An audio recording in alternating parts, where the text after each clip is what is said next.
Check it. He's the man with the method. He's electric. Blade runner. When we come, you know there only be one of. One of him and one of me. Step cross in the place you don't see. I'll be your boss MC. Listen. We're moving.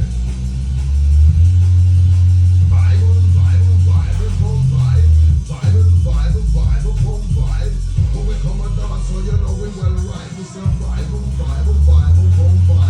come and dance hard, know it's hard right. Everybody in the place, that up and down fly.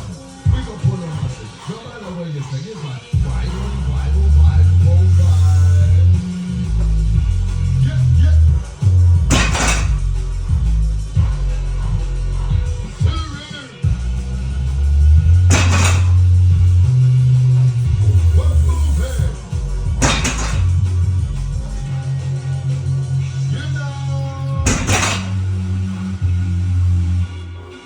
Time to make your mind blow. It's cold.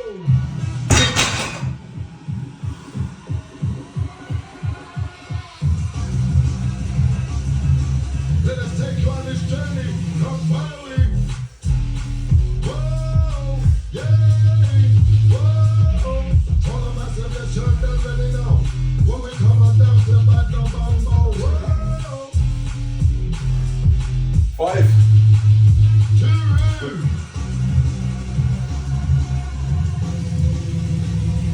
Still gonna be insane. Still gonna make them rain. Still gonna set the pace. Get really gonna ride, really gonna go, really gonna play. Some of the facts, ready to rock whenever you're ready to rain. Hood, don't put away. This whole place run over the dead and still. It's all yours.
that's the end of that.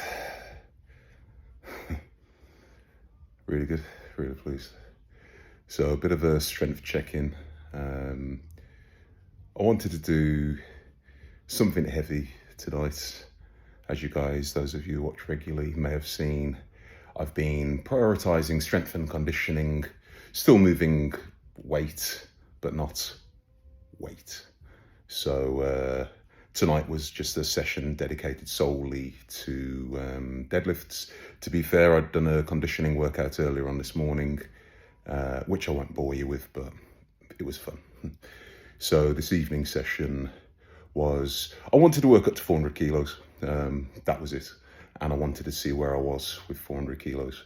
And to be fair, that is probably a PB for reps with 400 kilos. I think I've hit 400 for 4 in the past, possibly. To be honest with you, normally when I get up to 400 kilos-ish, I tend to do it for singles and doubles. So I don't necessarily push the weight. But having seen the way 400 moved, I would say I'm probably good for 420 for maybe a couple of reps within the next couple of weeks if I want it. It's not necessarily my priority. I'm moving the camera around, sorry. It's not necessarily my priority at the moment. I'm just focusing on just being crazy fit and pretty strong, but it's still important for me to maintain a good base of strength as well. So I was pretty pleased with that. I subsequently went on to go and try and get some reps with 300 kilos. And again, that was a personal best, I believe. I think I've hit 300 for 12 before. But a top tip for anyone, from a guy with a few grey hairs and things. If you are going for a rep personal best, I can't recommend enough putting on something pretty heavy to start with, and then strip the weight down and go for reps after that, because your nervous system has adjusted to the heavier weight. So it will take quite a few reps before your body realizes, oh, 400 kilos isn't on the bar, or, you know, when I'm not saying 400 kilos, that's ridiculous. But, oh, you know, 100 kilos isn't on the bar anymore, whatever weight you're doing. An example, let's say you're going for a bench press PR, let's say your max bench is 120, 140, something like that. So just imagine going and getting 140 for a single, and then you want to go for a rep PR, strip it back down to about 100 kilos, like 2 plates, and then you'll be shocked how light it feels, because it'll take your body about 5 or 6 repetitions to actually realize what on earth is going on. So I got to about 7, 8 reps, I think it was, before my body started to slow down, which I was really pleased with. And I knew once I got to that kind of 7, 8 reps, I'm reasonably gritty. So I know when I kind of grit my teeth and go, I can normally get a fair few reps after that. So I was pleased. In my head, I was aiming for 12. But to be honest, I got to 12 and it was hard. My back was blowing up, but I'd still got a bit in the tank. So I was pleased. And then I kind of grinded out 13, 14, 15. They probably weren't the prettiest reps you've ever seen, but you know, hey, it is what it is. I'm competing. I'm the strongest man in my back garden at the moment. So yay to me, yay to me. Yeah, so I've had a few new subscribers jump in recently. My long format videos are getting no views, but my short formats are picking up a few views. So I've picked up a handful of subscribers. So thank you very much to you new guys. I've had a few people ask me relatively recently about the axle, why I use the axle, and what have you. Now, the simple version of it is I had a great Olympic bar and I bent it. Quite a few years ago, I bought quite an expensive Olympic bar and I bent it, pulling over 400 kilos. And I found out that the weight capacity of my Olympic bar was obviously less than 400 kilos. So I don't really use it that much. It starts to wobble around after about 180 to 200 kilos nowadays. It's bent, it spins out of your hand, and it's just a bit awkward. And when it bent at the time, it really upset me, to be honest, because I spent quite a lot of money on it. But strong guy problems, strong guy problems. And in terms of commercial gyms, I've been in commercial gyms for many, many, many years. Family run gyms all the way up to, chain gyms.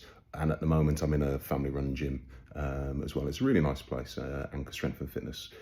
But I don't, well, the weights that they have down there are a little thicker. They're Hammer, I think they're made by Hammer Strength, and they aren't quite the size of a standard Olympic plate. So I don't tend to pull heavy stuff from the ground. Alternatively, they've got bumper plates, but you can only put about 4 or 5, but probably about 5 bumper plates on a bar before it's pretty much full.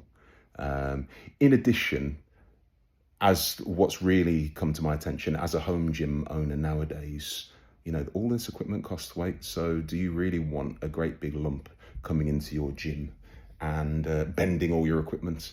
Because as soon as you put, and these are like commercial grade bars, they're not necessarily like heavy duty strength bars.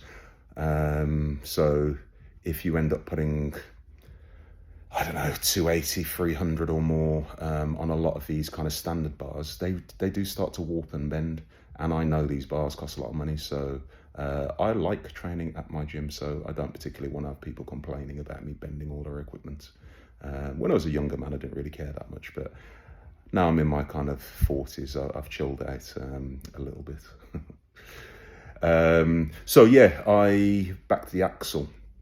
So during COVID, I had my gym built during COVID, and the axle was one of the first purchases. So those of you who are home gym owners or tried to get gym equipment during COVID, you'll come to realize that it was a nightmare.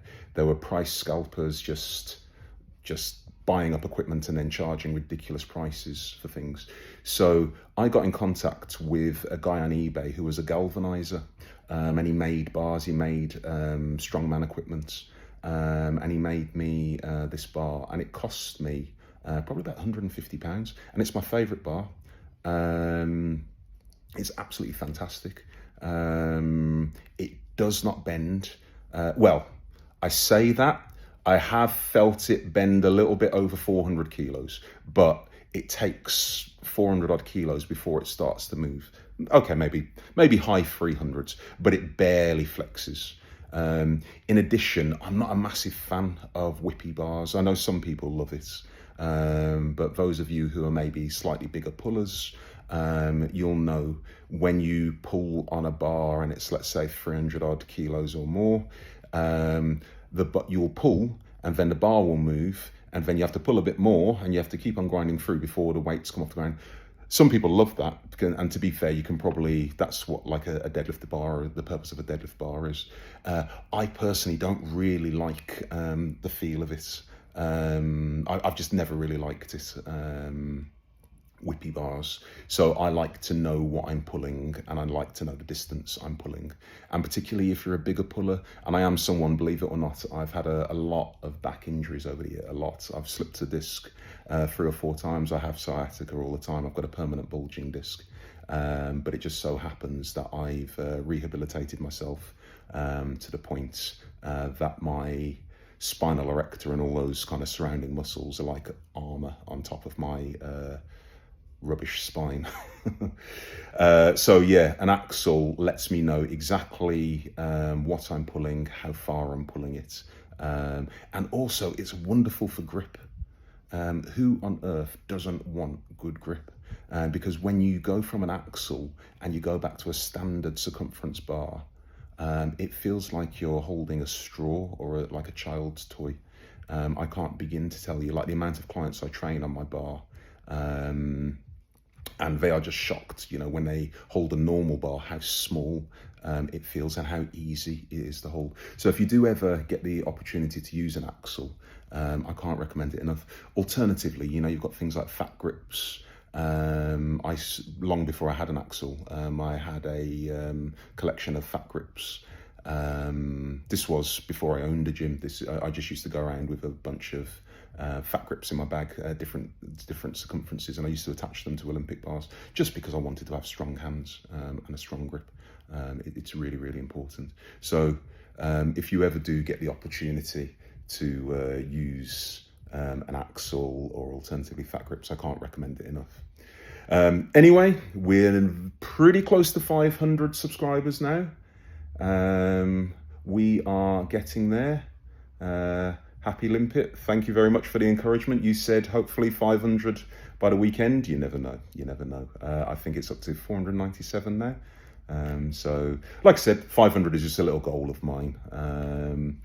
I don't think I'll be taking over the internet anytime soon with my 500 subscribers, but I'm really cool with you guys as a community. As I said, you know, I have my regular people who comment, and it's nice to hear from you. I know a couple of you recently have got in contact saying that I'd got lost in your algorithm and things like that. So because I've been bombarding the algorithm with just video after video after video, I think I've uploaded pretty much every day this week. A few of you now are starting to see me a little more regularly. So don't forget to click like, comment, subscribe and all that good stuff. If I am on your algorithm and you do kind of like what you see, again, I would really appreciate it if you could give an old man a sub. Make this 46-year-old middle-aged man who's going through a midlife crisis feel a bit better about himself with his 500 subs. Oh, well, yeah. So anyway, I've rambled on for way too long as usual. So, you know, I have to talk to someone. My wife doesn't talk to me. My kids don't talk to me. So I just talk to an iPhone 15. It's not true. My wife does talk to me. Anyway, my kids don't know. Anyway, you guys take care and I will speak to you soon.